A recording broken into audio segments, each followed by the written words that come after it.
kita dyan.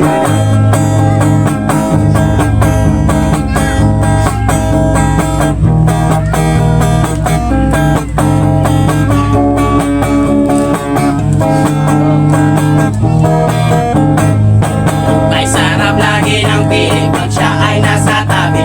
Happy, happy like Makati, mapaaraw o gabi. Kahit nasa kimikano, kahit nasa sasakyan, who cares? Walang paki at lagi kanyang sasakyan.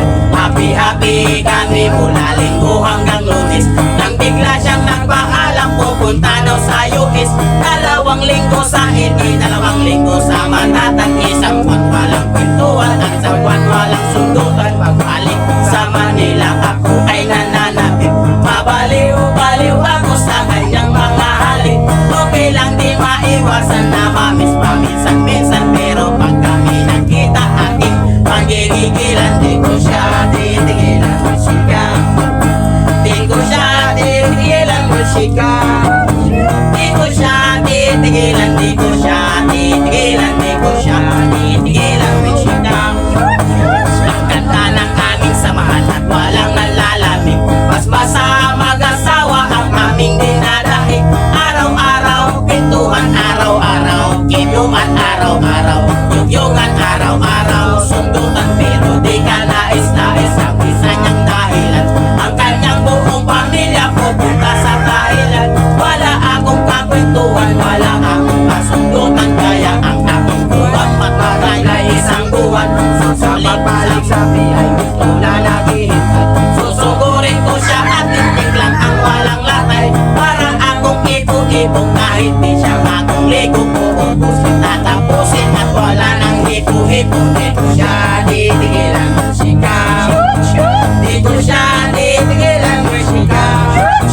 Di ko siya titigilan, di ko siya titigilan, di ko siya titigilan musika. Kala ko ay okay na at wala na bang aberya. Nang bigla siyang pag-aralin sa London ng nanay niya. Magmamaster siya sa England, 1 year siyang mawawala. Gustong ko man siyang pigilan, la akong magagawa. Isang taon siyang mag-aaral, ang lungkot ano ba yan? Isang taon walang kwentuhan at wala rin sundutan. Habang siya ay nasa London, ako ay naniliit. Para bang ibong barako na walang ibong tatlo. Ipunin lang ang galit at ibuhos sa telepon. Kontrolin ang ayaw, pang-awag ng testosterone. Bilang ako sa sarili na aking pagtitisan. Pag nagkita uloy kami ay wala nang awatan. Di ko siya titigilan musika. Di ko siya titigilan musika. Di ko siya titigilan, di ko siya titigilan, di ko siya titigilan musika. Di ko siya titigilan musika. Di ko siya